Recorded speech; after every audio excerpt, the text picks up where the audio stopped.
사순절 두 번째 주일 맞이해서 또 주님 앞에서 함께 예배드리는 우리 모든 성도님들 삶 속에 주님 주시는 신령한 은혜와 은사와 복이 늘 충만할 수 있기를 주님 이름으로 간절히 축복합니다. 오늘 읽은 말씀은 이제 아까 우리가 영상에서 본 것처럼 예수님께서 성전을 깨끗하게 청결하시는 그 모습들이 기록되어 있습니다. 특별히 오늘 읽은 이 마가복음에서 보면 예수님이 성전에 가시기 전에 먼저 무화과 나무를 한 그룹 보게 되는데 몹시 시장하셔서 보니까 무화과 나무가 잎이 많이 있어서 그 속에 열매가 있을 것이라 생각하시고 잎을 들추셨는데 열매가 전혀 보이지 않는 이 모습을 예수님이 먼저 목격하십니다. 그리고는 그 나무를 향해 저주를 하시는데 사람들이 평생토록 영원토록 이 나무에게서는 열매를 얻지 못할 것이다 라고 하는 이런 말씀을 하십니다. 자, 그런데 오늘 본문에서 보면 아직 무화과 때가 아니기 때문에, 무화과 열매가 익을 때가 아니기 때문에 무화과가 없는 것이 당연하다라고 하는 좀 그런 말씀이지만 예수님은 그 나무를 저주하시는 이 모습이 먼저 기록되어 있습니다. 그리고 이제 예수님께서 예루살렘 성전에 들어가셨는데 요한복음 2장에서는 그 성전을 가리켜서 예수님의 제자들도 그렇고 바리새인들도 그렇고 성전을 헤롯 대왕이 43년 동안이나 지었다라고 하는 그런 이야기들을 하고 있습니다. 이 성전은 하나님의 영광이 머무는 곳, 하나님이 함께 하시는 곳이 성전인데 예수님께서 성전에 들어와서는 깜짝 놀라십니다. 그곳에서는 하나님께 예배드리는 사람도 없고 기도하는 사람도 없고 온전히 장사하는 사람들만 꽉 차 있는 이 모습을 보시고 예수님이 그들의 상을 다 뒤집어 엎으시면서 요한복음에 있는 표현대로 하면 이 성전을 헐라 내가 사흘 만에 다시 세우리라는 이 말씀을 하십니다. 이 성전을 지금 뒤집어 엎으시는 이유, 이 당시 관행으로는 이해가 되는 부분입니다. 사람들이 장사를 하고 물건을 사고 파는 것, 그거는 그 당시 관행 중 하나였습니다. 그리고 하나님께서 출애굽기부터 신명기 사이에서도 이렇게 모세를 통해서 하셨던 말씀 중에도 이스라엘 백성들이 가나안 땅에 들어가게 되면 1년에 3차례는 예루살렘에 와서 절기를 지켜야 된다라는 이 말씀을 주십니다. 근데 이때 각자가 있는 곳에서부터 하나님께 드릴 제물들을 끌고 가야 되는데 거리가 너무 멀면 오는 중에 이 제물된 짐승들이 먼저 죽을 수가 있고 또 오는 길에 몸에 상처가 나서 이 제물의 가치가 떨어지는 그런 일들이 발생합니다. 그러다 보니까 먼 데서 오는 사람들 같은 경우는 예루살렘에 와서 그에 맞는 짐승을 골라서 하나님께 드릴 수 있도록 그런 규정을 이렇게 한 부분들이 있었습니다. 그것과 함께 이제 이 제사장들과 레위인들 사이에서 소위 제물을 감별하는 감별사들이 생겨나는데 그들이 이 제물을 보면서 이거는 흠이 있다, 이거는 뭔가 문제가 있다, 이거는 안 된다라고 하거나 아니면 이 제물은 괜찮다라고 판별해주는 그런 소위 감별사들이 이렇게 활동합니다.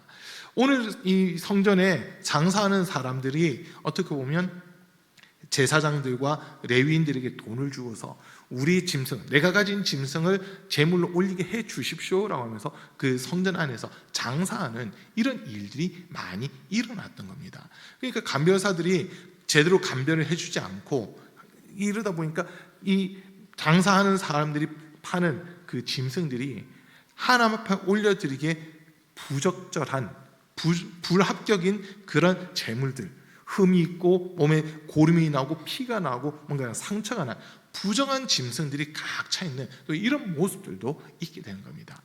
그 예수님께서 성전에 들어가셔서 이 사람들이 그냥 너무나도 당연하게 짐승을 사고 파는 이 모습 때문에 화가 나셔서 상사꾼들의 그 상을 뒤집어 엎으시고 채찍으로 사람들을 내리치시면서 사람들을 성전에서 쫓아내시는 이 모습들을 보게 됩니다. 그리고 그 다음 날 아침에 제자들과 예수님이 다시 예루살렘으로 들어올 때 그 전날 예수님이 저주하셨던 무화과 나무가 바싹 말라 죽어있는 그 모습을 제자들이 함께 보는 이게 오늘 읽은 본문의 말씀입니다. 자, 오늘 성전에 대한 내용만이 아니라 앞에 무화과 나무에 대한 이야기를 일부러 같이 읽었습니다. 같이 읽었는데 성경에서 보면 무화과 나무 또 포도나무는 이스라엘 민족을 나타내는 그런 나무들로 많이 비유가 되어 있습니다. 우리가 예수님을 믿고 신앙생활을 한다고 하는데 우리의 모습이 혹시 이 무화과 나무와 같지는 않은지 다시 한번 더 돌아보게 됩니다.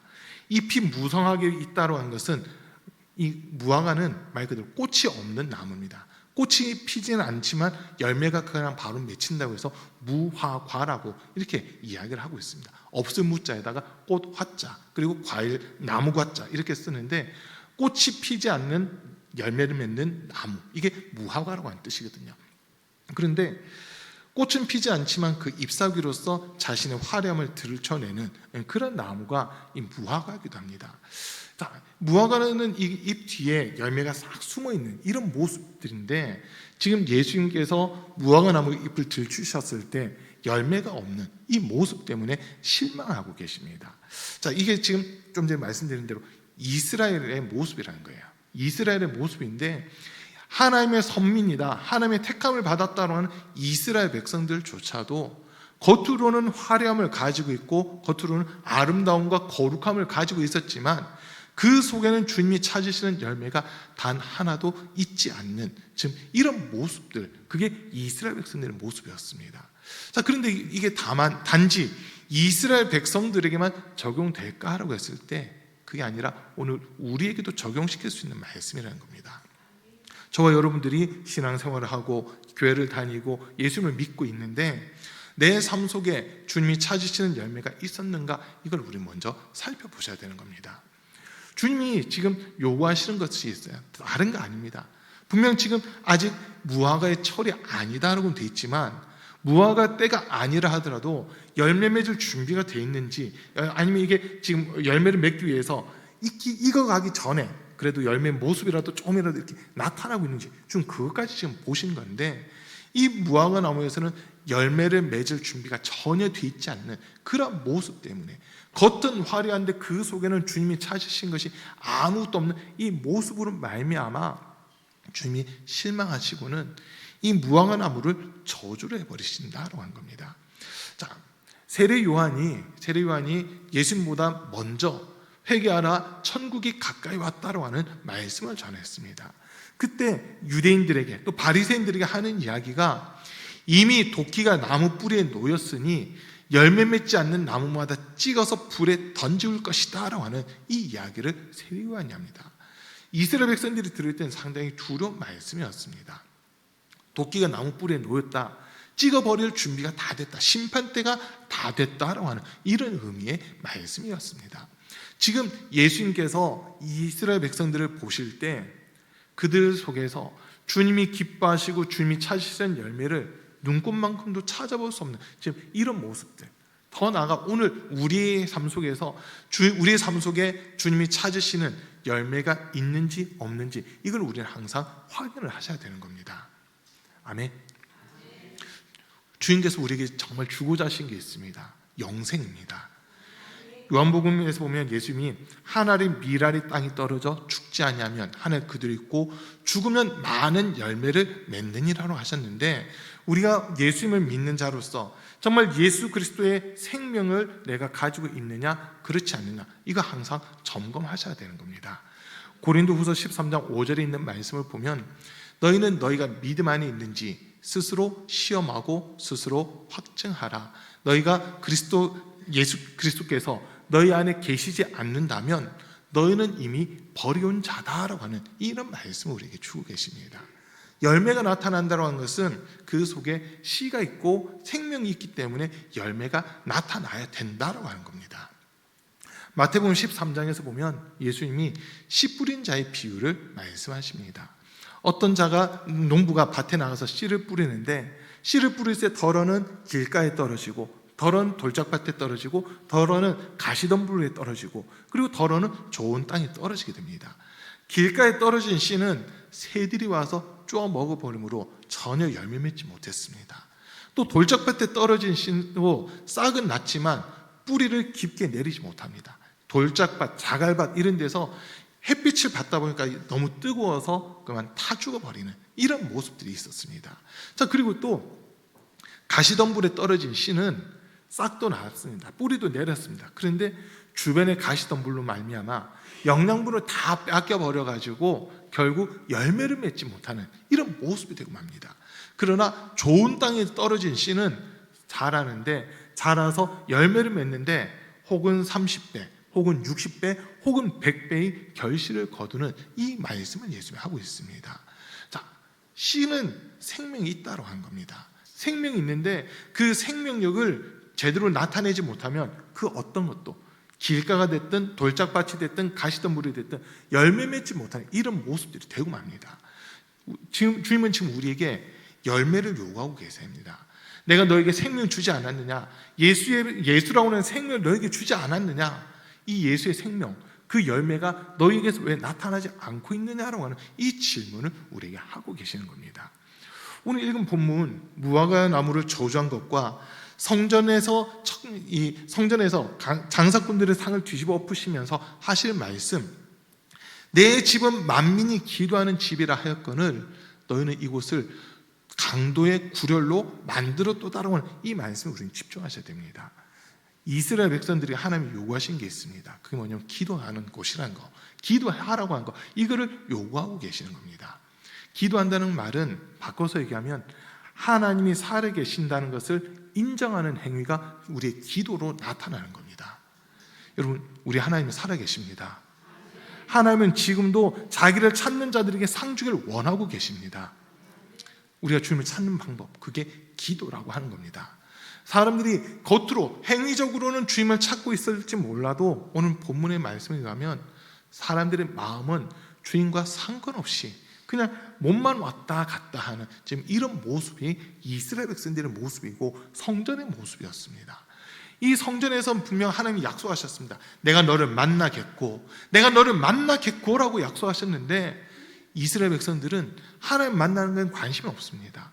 하나님이 내 삶 속에 개입하시고 내 삶의 주인이 되시고 나를 변화시켜서 내게 영원한 생명 주셔야 되는데 여기는 사람들이 관심이 없고, 교회 가면 누구 만날 수 있는데, 교회 가면 어떤 이득을 내가 볼 수 있는데 라고 하는 이런 속셈만 가지고 성전에 모이고 있는 이스라엘 백성들의 모습을 우리가 보게 된 겁니다.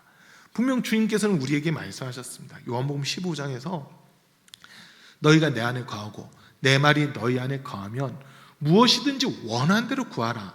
그러면 내가 이루어 줄 것이다 라고 하는 이 말씀을 하십니다. 주님의 말씀이 내 속에서 생명력을 가지고 살아있다면 우리가 주님께 원하는 것을 무엇을 구하든지 주님께서 이를 이루어 가겠다라고 약속하시는데, 주님이 지금 어떻게 하고 계시냐? 답답해 하십니다. 아무도 나한테 구하지 않는다. 나한테 구하면 내가 들어줄 거고, 나한테 구하면 내가 살아있다는 것을 너에게 보여줄 텐데 너희가 나를 믿지 않으니까 내게 구하지 않는다, 내게 기도하지 않는다라고 하는 이게 주님의 모습입니다. 여러분, 사랑하는 성도님들, 우리 주님께 구하셔야 됩니다. 너희 중에 누구든지 지혜가 부족하거든 후히 주시고 꾸짖지 아니하시는 하나님께 아뢰라. 그리하면 모든 지각이 뛰어나는 하나님의 평강이, 그리하면 하나님께서 주시리라라고 하는 이 말씀을 우리에게 주시잖아요. 야고보서 1장에서 그렇게 우리에게 말씀을 주시는데, 우리에게 필요한 거 하나님이 알고 계세요. 그렇기 때문에 구하라는 겁니다.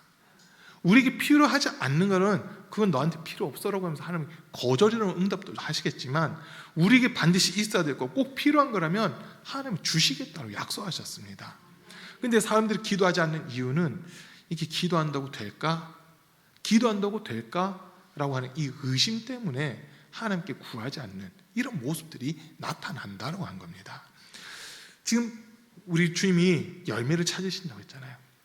열매를 찾으시는데 먼저는 이 기도에 대한 응답, 이게 우리의 열매가 되는 겁니다. 그리고 또 생명을 주는 거, 영생을 얻는 거, 이게 주님이 가장 기뻐하시는 열매입니다. 열매는 반드시 거두는 자들에게 큰 기쁨을 주는 건데, 예수님이 이 땅에 오신 거는 딴 것 때문에 오신 게 아니라 우리에게 영생을 주기 위해 이 땅에 오셨습니다. 요한복음 3장 16절에서 하나님이 세상을 이처럼 사랑하사 독생자를 주셨으니 이는 그를 믿는 자마다 멸망치 않고 영생을 얻게 하려 하심이라. 하나님이 그 아들을 세상에 보내신 것은 그로 말미암아 세상을 심판하려 하심이 아니요 그로 말미암아 세상이 구원을 얻게 하려 하심이다라고 우리에게 말씀하시는 겁니다. 또 요한복음 6장에서 보면 하나님의 뜻은 6장 40절에서요. 하나님의 뜻은 하나님이 보내신 자, 그 아들을 보고 믿는 자들에게 영생을 주는 것이다 라고 이렇게 일러줍니다. 우리 사랑하는 성도님들 이제 생각해 보셔야 됩니다. 우리가 지금까지 신앙생활하면서 나를 통해서 예수님을 영접하고 영생을 얻은 사람이 얼마나 있는가, 이거 한번 주님 앞에 결산하셔야 됩니다. 주님은 분명히 이거 물어보실 겁니다. 나는 너에게 생명 줬는데 왜 이 생명을 나눠주지 않았느냐? 나는 지금 무화과 나무에서 열매를 얻으려 하듯이 지금 이 가온빛 교회에 속해 있는 성도들을 통해서 구원받는 성도들의 영혼을 난 보고 싶다라고 하는 이 말씀을 우리에게 하시는 겁니다. 여러분, 교회가 세워진 목적은 그냥 있는 우리끼리만 신앙생활하고 우리끼리만 안정되면 된다가 아니라 아직 주님을 알지 못하는 많은 이들에게 복음 전하라고 교회를 세워주셨습니다. 교회의 사명은 땅끝까지 복음 전하는 거, 이게 교회의 사명입니다. 먼 데 가서 전할 수도 있고 가까운 데서 전할 수도 있고 우리가 만나는 사람들에게 복음을 전하는 거, 그게 교회의 최고의 사명입니다. 주님 앞에 우리가 결산할 텐데, 나중에 주님 앞에 서셔야 되는데 그날 주님께서 물어보실 겁니다. 열매 어디 있느냐? 열매 어디 있느냐? 나는 너에게 생명을 줬는데 이 생명의 열매들이 어디 있느냐라고 우리 한 사람 한 사람에게 물어보실 겁니다. 그때 저와 여러분들 대답하셔야 됩니다. 주님, 저를 통해서 이 사람이 구원받았습니다. 저를 통해서 이 한 사람, 제가 많이는 전도하지 못했지만 이 한 사람 전 전도했습니다라고라도 이 주님 앞에 말씀을 드려야 되는 겁니다. 성경에서 보면 최초의 순교자로 할 수 있는 분이 스데반 집사님입니다. 스데반이 돌에 맞아 죽을 때 사울이라는 청년이 그 앞에 서 있습니다. 이 사울은 아직 예수님을 영접하기 전이다 보니까 스데반이 돌에 맞아 죽는 것을 당연히 여겼다라고 되어 있습니다. 그런데 충격을 받아요. 스데반이 죽는 모습을 보면서, 순교당하는 모습을 보면서 사실 이 사울이 충격을 받습니다. 그 얼굴빛이 환해지고 또 그가 하늘을 우러러 보면서 하늘 문이 열려 있고 예수님이 보좌에서 벌떡 일어나서 스데반을 맞이할 준비하는 이 모습을 보면서, 그리고 스데반의 입에서 나온 말, 주님 저들을 용서해 주십시오라고 하면서 내 영혼을 주님 손에 부탁하나이다라고 하면서 죽는 그 모습을 보고 사실 바울이 엄청난 충격을 받게 됩니다.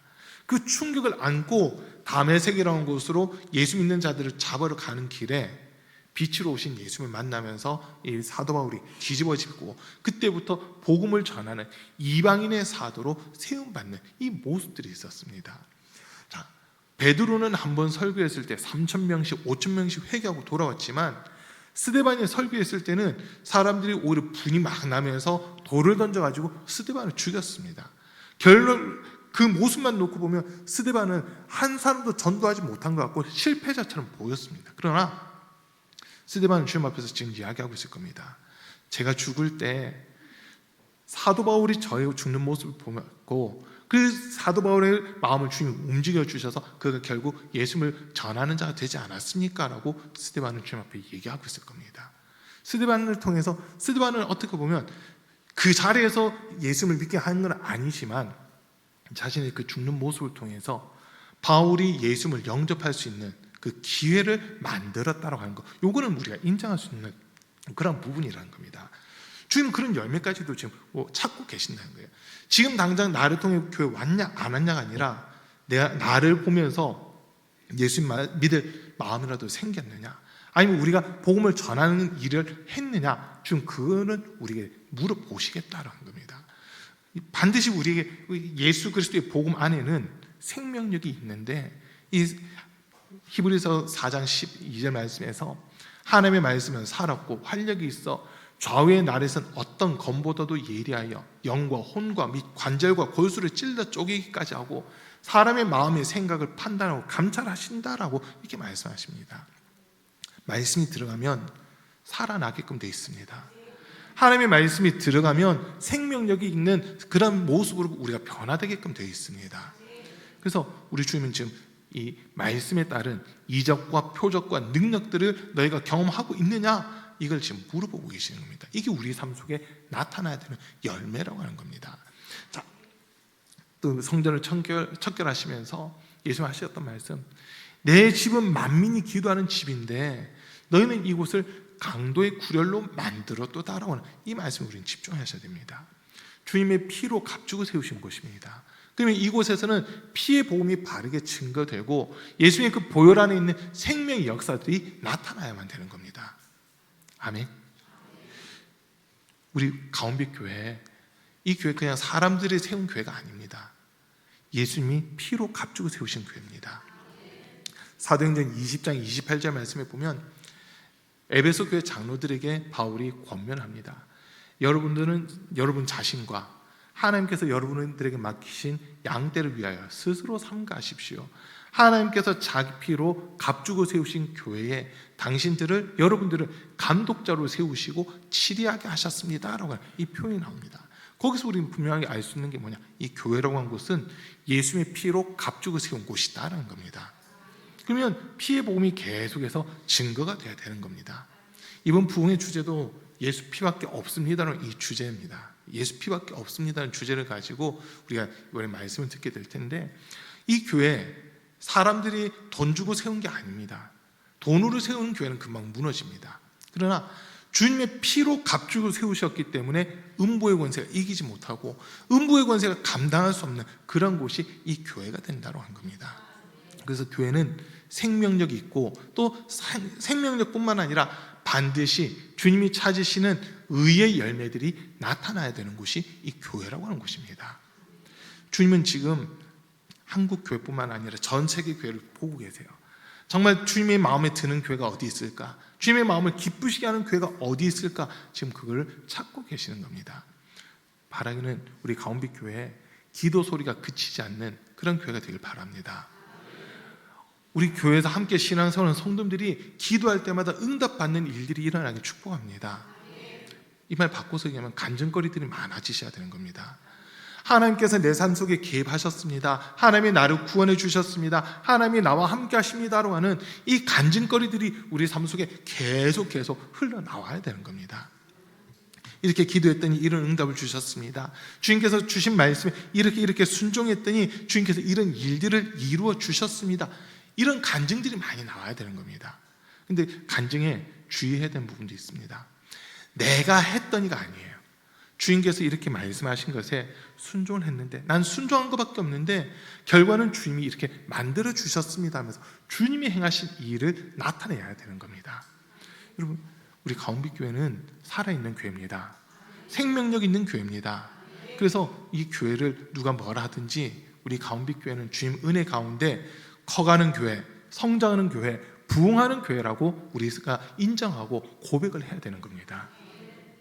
또 성경에 보니까 중요한 열매가 한 가지 있습니다. 잠언에서 주로 표현하는데 입술의 열매라는 것이 있습니다.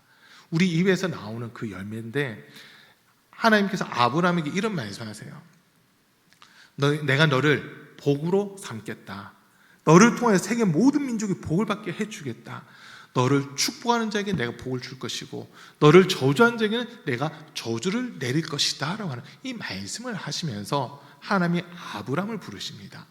그 말은 아브라함을 하나님이 택하셨기 때문에 아브라함에게 대하는 대로 하나님이 갚아주겠다, 이렇게 볼 수 있지만 반대로 아브라함이 축복하는 자들에게는 하나님의 복이 임한다는 거고, 또 하나님의 아브라함이 저주하는 자들에게는 하나님이 저주가 임한다라고 하는 이 말이 되는 겁니다. 우리 사랑하는 성도들에게 하나님이 주신 권세가 있습니다. 그게 혀의 권세입니다. 믿음으로 말하고 이 말하는 대로 이루어진다라고 하는 겁니다.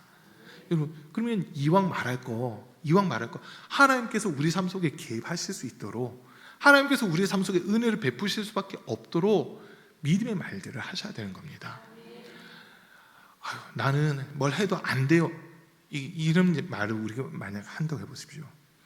그 말을 하나님이 기뻐하시겠습니까? 마귀가 기뻐하겠습니까? 마귀가 기뻐합니다. 우리 입에서 나온 말을 하나님이 기뻐하시면 하나님이 일하시는 거고, 마귀가 기뻐한다면 마귀가 일을 하게 되는 겁니다. 그래서 우리 사랑하는 성도님들, 우리 입술의 열매가 중요한데, 저와 여러분들 입술에서는 생명이 항상 퍼져나갈 수 있기를 간절히 축복합니다. 여러분들이 나는 잘 된다, 나는 주님이 함께 하시기 때문에, 주님이 나를 구원하시고 주님이 나를 사랑하시기 때문에 나는 잘 된다, 나는 강건하다, 나는 형통하다라고 하는 이런 고백할 수 있으셔야 되는 겁니다. 찬양 중에 보면 할 수 있다 하면 된다는 찬양 있잖아요. 할 수 있다 하면 된다 해보자. 이 찬양 가지고 요즘에 엄청나게 부흥하고 있는 우리 감리교회 중 한 군데가 있어요. 강화도에 하늘중앙교회라고 있거든요. 박윤호 목사님이라고 하는 분인데 지금 38살인가 밖에 안 됐어요. 개척을 했는데, 개척하고 이제 목회한 지 8년인가 됐는데 그 교회가 지금 500명 넘게 모이고 있습니다. 감리교 전국 단위에서 하는 그런 평신도 단체 그 집회에 지금 주 강사로 계속 초빙받고 있는 그런 목사님이시거든요. 그 목사님을 보면서 와, 어떻게 저렇게 할 수 있을까라고 그 마음이 들어요. 그 집회하는 거 살짝 봤는데 꼭 외친 게 있더라고요. 주먹 쥐고 할 수 있다 하면 된다 해보자, 이걸 꼭 외치더라고요. 믿음의 말들을 그렇게 선을 했을 때 내가 하는 게 아니라 주님이 도와주시고 주님의 능력으로 우리는 할 수 있습니다 외치니까 그 교회가 계속 부흥해 나가는 지금 그런 모습이거든요. 이제 개척한 지 8년인가 됐는데 교회도 처음에는 2층에 세를 얻어가지고 월세를 얻어가지고 시작을 했다가 30평인가 얻었는데 그게 자리가 없어가지고 옆에 공간까지 트고 막 이러다가 교회를 한번 이전했어요. 그 교회는 제가 한번 가봤었거든요. 한 200명, 300명 모일 수 있는 그 공간인데 그게 또 1년 반 만에 꽉 차버려가지고 지금 한 500명 들어갈 수 있는 그 자리로 이렇게 이전하는 그 모습들이 있었습니다. 그 모습 보면서 와, 어떻게 저렇게 될까라고 했을 때 그 입술의 열매를 하나님이 따고 있다는 걸 그걸 발견했습니다. 우리 사는 성도님들, 우리 입술로요, 우리 가운데교회, 작은 교회 이런 소리 하지 마시고요, 우리 교회 생명력 있는 교회야. 이 교회 하나님이 주목하고 계신 교회야. 하나님이 기뻐하시는 교회야. 그렇기 때문에 이 교회는 부흥할 수밖에 없고 성장할 수밖에 없고 많은 영혼들이 이곳에 찾아올 수밖에 없는 교회야라고 우리가 외치셔야 되는 겁니다. 우리 입술의 열매 주님이 거두게 하신다는 겁니다. 내 생각대로가 아니라 주님을 계속 인정하는 겁니다. 우리 힘으로는 할 수 없지만 주님은 할 수 있습니다. 주님은 불가능한 것이 없습니다. 내게 능력 주신 자 안에서 내가 모든 것을 할 수 있습니다 하면서 능력 주시는 주님을 인정하는 말에 입술의 열매들인 우리의 삶 속에 나타나셔야 되는 겁니다. 우리나라 사람들이 많이 하는 말 중 하나가 죽겠다는 말입니다. 죽겠다 말인데 우리 사랑하는 성도님들 이 말 바꾸세요. 살겠다로 바꾸세요.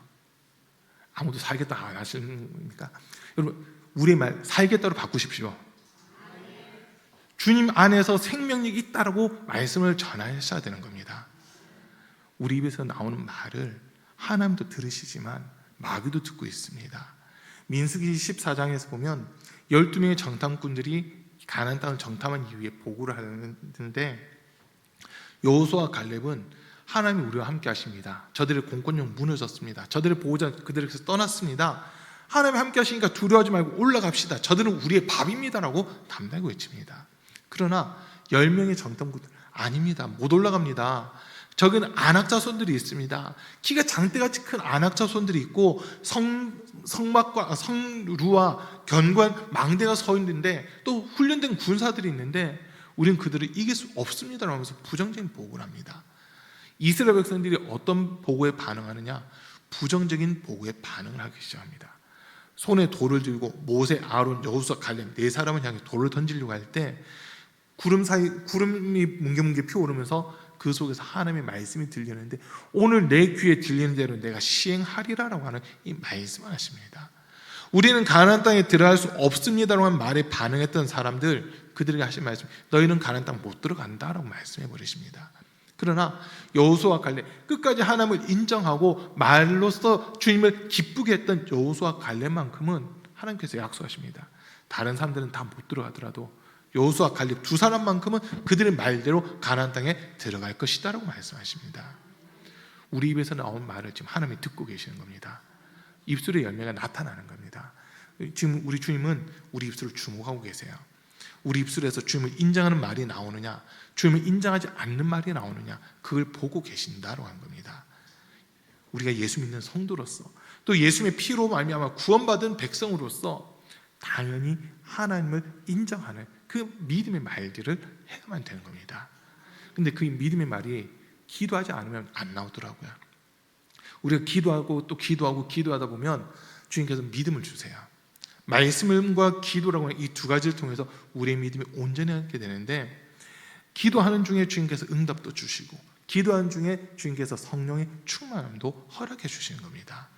사도행전 1장에서 보면 예수님이 오직 성령이 너희에게 임하시면 너희가 권능을 받고 예루살렘과 온 유대와 사마리아와 땅끝까지 이르러 내 증인이 되리라 하시니라 하고는 하늘로 올라가십니다. 그 이후에 그 말씀을 들은 제자들이 마가의 다락방에 120명이 모여서 무엇을 했느냐? 전혀 기도에 힘쓰니라. 약속하신 성령이 오실 때까지 의심하지 않고 기도에 힘쓰기 시작하는 겁니다. 기도했을 때 이들이 성령 충만을 받게 됩니다. 베드로가 감옥에 갇혔을 때 교회는 기도하기 시작했습니다. 그 기도를 주님이 들으시고 감옥의 문을 여시고 베드로를 탈출시키시는 그런 일들이 일어납니다. 바울이 유라굴로 광풍을 만났을 때 그때 바울은 두려워한 게 아니라 기도하고 있었습니다. 하나님께서 말씀하시기를 이 배에 타고 있는 사람들의 영혼을 내가 너희 손에 붙여주겠다라고 하시면서 한 사람도 잃어버리지 않겠다고 그 응답을 받게 되는 것이었습니다. 기도할 때 주님이 응답도 주시고 함께 하시고 생명을 살리시는 그 은혜를 베풀어 주시더라라고 하는 겁니다. 그렇게 우리 사랑하는 성도님들 기도 자리 지키셔야 됩니다. 시간 정해놓고 다니엘처럼 하루에 3번 창문을 열고 예루살렘을 향해서라도 기도를 하는 이 모습이 우리에게 있어야 된다고 한 겁니다. 여러분, 제일 좋은 것은 교회 와서 기도하시는 겁니다. 교회 와서 시간 정해놓고 기도하는 게 제일 좋고, 진짜 교회 올 수 없는 상황이다 이런 분들은 교회를 향해서라도 기도를 하셔야 되는 겁니다. 주님이 들으시고 응답하시겠다고 약속하셨습니다. 이 교회는요 그냥 건물이 아닙니다. 예수 믿는 성도들, 구원받은 성도들이 모여있는 곳이 교회인데, 이 교회에 있는 성도들의 입술에서 나오는 말, 이걸 지금 주님이 주목하고 계신다라고 하는 겁니다. 이 교회 강도의 굴혈을 만들면 안 됩니다. 정말 주님이 주목하시고 가원빛 교회는 정말 내 마음을 기쁘게 하는 교회야. 이 교회 성도들은 정말 그 삶 속에 내가 찾는 열매가 가득한 성도들이야 라고 하면서 주님이 기뻐하시고 주님께 인정받는 우리 가운빛 교회가 되셔야 되는 겁니다. 지금 우리 주님 열매를 찾고 계세요. 열매를 맺지 못하면 찍어버리겠다고 지금 경고하십니다. 누가복음 11장에서 보면 예수님이 비유를 한 가지 말씀하시는데, 한 사람이 자기 포도원에 무화과 나무를 심습니다. 그리고 3년이 지났는데 열매를 맺지 못해요. 그러다 보니까 그 종에게 열매 맺지 못하고 땅만 버린다, 찍어 버려라라고 그렇게 이야기를 합니다. 그러니까 그 종이 안타까워하면서 주인님 올해만 기다려 주십시오. 제가 거름도 주고 더 잘 가꾸겠습니다. 그래서 한 해만 더 기다려 주십시오. 내년에도 열매 없으면 그땐 제가 찍어 버릴 테니까 한 해만 기다려 주십시오라고 하는 그 이야기를 하게 됩니다. 그 모습을 보면서 지금 우리 주님이 교회를 향한 모습, 교회를 바라보고 있는 모습을 제가 느끼게 됐는데, 오늘 본문에서 무화과 나무에서 열매를 찾지 못한 예수님이 바로 무화과 나무를 저주하신 것처럼 지금 열매를 찾고 있다는 거예요. 열매를 기다리고 계신다는 겁니다. 우리 사랑하는 성도님들, 성령의 열매들도 나타나야 되고 의의 열매도 나타나야 되고 입술의 열매들도 우리 삶 속에서 나타나야 되는 겁니다. 생명력이 있다는 것, 이 교회에 정말 예수 그리스도의 생명이 있다고 하는 것이 우리 삶 속에서 나타나고 증거가 되어야 되는 겁니다. 그래야 주님이 주목하시고 주님이 영광을 받으시는 겁니다. 사람들만 모였다 흩어지고 주님이 찾으시는 그 어떤 열매도 없다면 이 교회는 주님께서 그냥 버릴 수밖에 없다고 하는 겁니다. 정말 우리 사랑하는 성도님들, 이 교회 주님이 자기 피로 값주고 세우셨습니다. 음부의 권세가 이기지 못할 것이라 말씀하셨는데, 음부의 권세가 이기지 못하도록 우리는 깨어 기도하는 이 모습들이 있어야만 되는 겁니다. 그리고 이제 주님 오실 날이 정말 얼마 남지 않은 것 같은데, 언제인지는 모릅니다. 주님이 언제 오실지 아무도 알지 못하지만 우리 주변에서 일어나고 있는 여러 일들을 볼 때는 정말 그 지금까지 살아온 그 어느 때보다도 주님 오실 날 가장 가까이 가 있다라고 하는 이런 경각심을 갖게 됩니다. 이때 우리 더 깨어 있으셔야 되고 더 기도하셔야 됩니다. 주님 맞이할 준비하셔야 되는 겁니다. 주 앞에 설 때 부끄럼 당하는 것이 아니라 착하고 충성된 종아 잘하였도다라고 칭찬 들을 수 있는 저와 여러분 다 될 수 있기를 주님으로 간절히 축복합니다.